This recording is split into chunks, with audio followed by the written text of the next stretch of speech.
I'm actually struggling to comprehend quite how well we're playing at the moment. It's something else. It is scintillating football. It's liquid football from Arsenal. If this performance was anything to go by, this is a real exciting time to be an Arsenal fan. You put it hand in hand with the performance against Chelsea the weekend.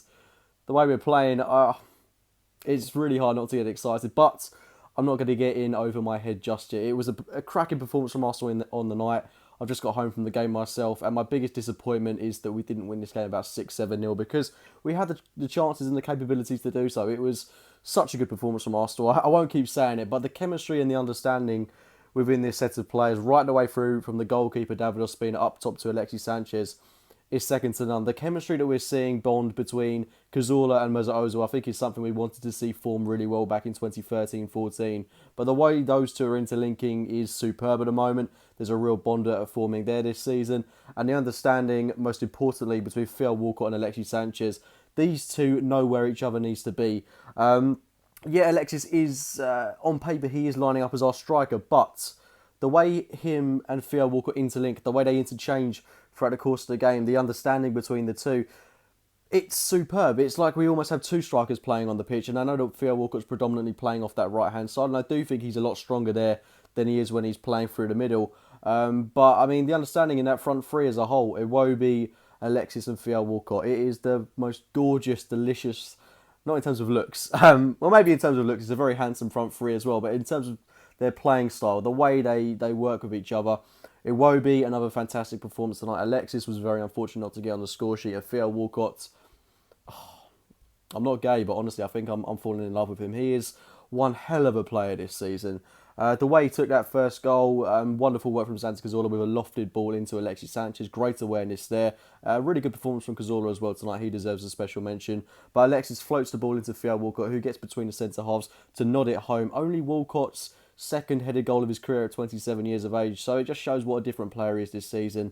And then not too long after that, the goal, which was almost identical to the one that he got against Liverpool and almost identical to the one that he got back in 2012 against Tottenham Hotspur in the first 5-2.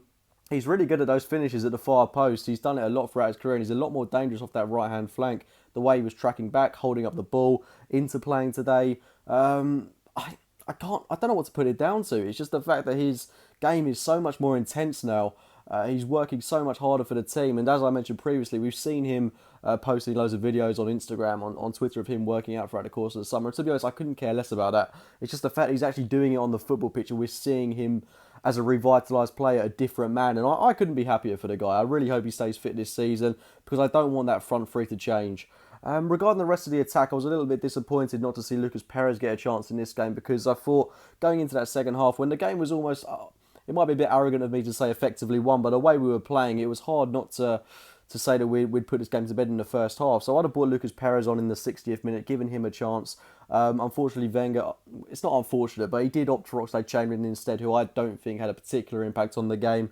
He had one chance where he took it around the keeper and then didn't really have a proper effort on goal.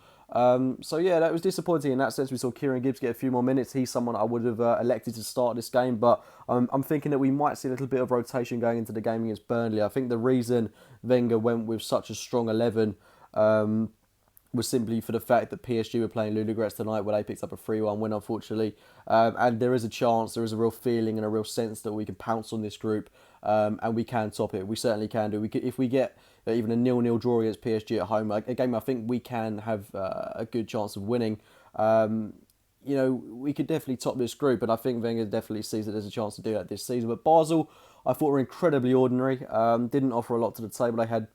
I can't really think of any chances. There was one cracking save that David Ospina made. He was very good in goal again. Mustafi Koscielny, very good. Monreal, Bellerin, again, exceptional.